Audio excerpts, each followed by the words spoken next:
সালাম স্টিল ভোটের গাড়ি নিয়ে ঢাকা ৯ আসনে আছেন সহকর্মী জামিল হাসান শান্ত। তিনি জানাচ্ছেন সেখানকার নির্বাচনী খবর। সালাম স্টিল ভোটের গাড়ি নিয়ে আমরা বর্তমানে অবস্থান করছি মুগদায়। এটি ঢাকা ৯ আসনে অন্তর্ভুক্ত। রাত গভীর হলেও কিন্তু এখনো এলাকা যারা প্রার্থী রয়েছেন তাদের প্রচার প্রচারণা বন্ধ হয়নি। আপনি দেখতে পাচ্ছেন আমার পেছনে কিন্তু বেশ উৎসবমুখর পরিবেশে এখনো চলছে প্রচার প্রচারণার পাশাপাশি উঠান বৈঠক এবং বিভিন্ন মিটিং কিন্তু এলাকা যারা প্রার্থী রয়েছেন তারা কিন্তু বরাবরই করে যাচ্ছেন।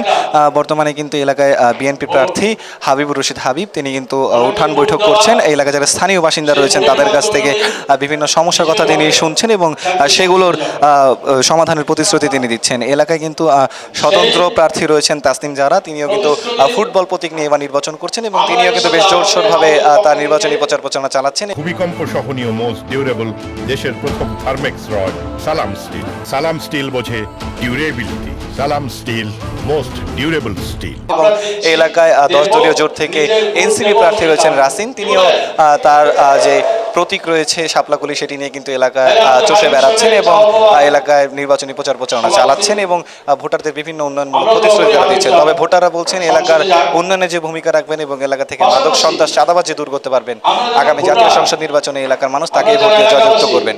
আপনাকে জানিয়ে রাখতে চাই এলাকায় ভোটার সংখ্যা রয়েছে 4,70,000-এরও বেশি। সালাম স্টিল ভোটের গাড়ি নিয়ে এই ছিল আমার কাছে ঢাকা ৯ আসন থেকে নির্বাচনী প্রচার প্রচারণার সর্বশেষ খবর।